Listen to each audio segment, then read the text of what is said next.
लकड़ियों को एक मछली पकड़ने वाली छोटी नाव में बदल दिया गया।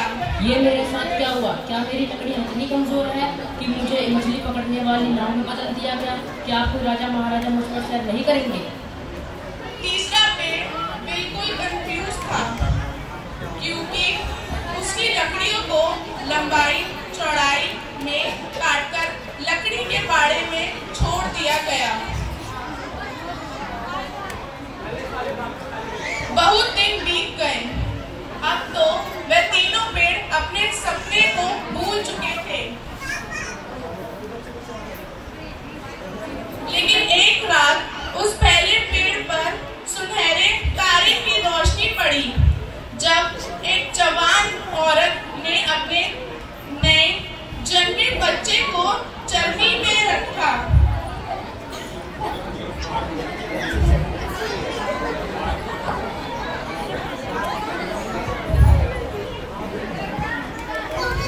मरियम अपना हाथ बच्चे पर बढ़ाते हुए और मुस्कुराते हुए कहती है,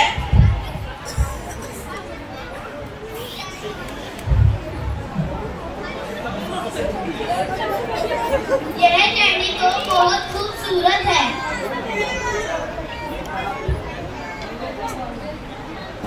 और उसी वक्त पहले पेड़ को समझ आया कि सबसे बेशकीमती खजाना उस पर रखा गया है।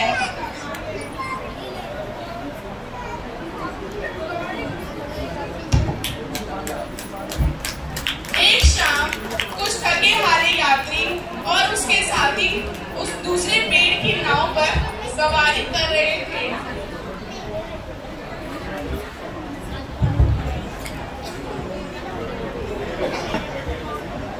और वह थका हारा यात्री सो जाता है।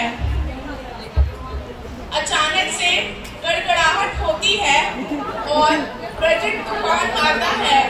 उस नाव को पता था कि वह इतनी ताकतवर नहीं है कि इस तेज तूफान में इतने सारे यात्री को सुरक्षित उसके स्थान पर पहुंचा सके।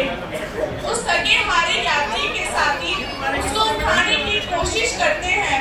गुरु उठिए, तूफान आ गया है। तूफान शांत हो जा। उसी क्षण तूफान थम जाता है। यह सब देखकर वह दूसरा पेड़ बड़ा हैरान होता है और वह जान जाता है कि उस पर स्वर्ग और पृथ्वी का राजा विराजमान है। एक शुक्रवार पेड़ चौंक गया जब उसके पेड़ की चौड़ी और लंबी लकड़ियों के ढेर से उठाया गया। वो डरा हुआ था क्योंकि उसे एक गुस्साई और मजाक उड़ाती हुई भीड़ के बीच में से लेके जाया जा रहा था।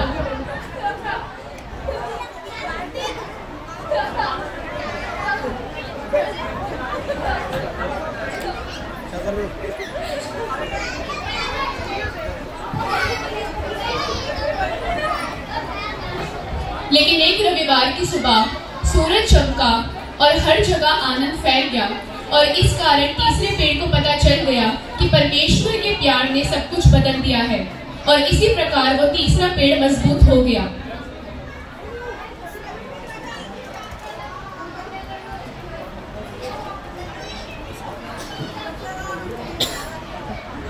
इस किट को दिखाने का हमारा मैसेज ये है कि जैसे वो 3 पेड़ थे, उनके अपने अपने सपने थे कि वो जो बनना चाहते थे, लेकिन अंत में जाके जब वो देखते हैं कि जैसे पहले पेड़ का जो सपना था कि वो एक बेहतरीन खजाने की मेज बनना चाहता था, लेकिन जब वो बीच में देखता है तो उसको एक जानवरों की पेटी में बदल दिया। तो वैसे ही जब भी हम लोग हमारी लाइफ में भी बहुत से सपने होते हैं, हम लोगों ने भी बहुत कुछ लक्ष्य को एक निर्धारित किया होता है, लेकिन जब हमारी जिंदगी में वो चीज पूरी होती है तो हम लोग निराश हो जाते हैं। जैसे वो तीनों के तीनों पेड़ अपनी जिंदगी में निराश हो चुके थे। उन्होंने जो अपना सपना सोचा था, बिल्कुल शुरुआत के टाइम पे उनको बिल्कुल डिफरेंट लगा कि कुछ भी पूरा नहीं हो सकता, लेकिन जब अंत में सच में परमेश्वर ने उनकी तीनों की जिंदगी को बदल दिया। पहले पेड़ को नहीं पता था कि सच में उसकी जो पेटी है वो परमेश्वर की चटनी के रूप में इस्तेमाल होगी, और दूसरे पेड़ को भी नहीं पता था कि जो उसकी लकड़ियां हैं वो एक ऐसी सवारी बन के खड़ी होगी कि उसमें राजाओं का राजा मतलब यीशु राजा सवार होंगे। और उस तीसरे पेड़ को भी नहीं पता था कि उसकी पेड़ की लकड़ियों को यानी कि क्रूस को इस्तेमाल किया जाएगा। और सच में आज तक उस क्रूस की हमारी जिंदगी में अहमियत है कि जब जब हम उस क्रूस को देखते हैं तो उस परमेश्वर को देखकर उस परमेश्वर का धन्यवाद करते हैं। तो सच में जब भी आप कभी अपनी लाइफ में भी जो आपके लक्ष्य हैं, जो गोल है, कभी पूरे ना हो तो निराश मत होना, उस परमेश्वर को याद करना, अपने घुटने झुकाना, प्रभु को याद करना और परमेश्वर के ऊपर भरोसा रखना, क्योंकि प्रभु का वचन बताता है कि सब बातें मिलकर अंत में भलाई को उत्पन्न करते हैं। जिस प्रकार इन तीनों के पेड़ों के जीवन में भलाई उत्पन्न, आपके जीवन में भी जरूर से भलाई उत्पन्न होगी। Thank you so much. सभी को जय मसीह।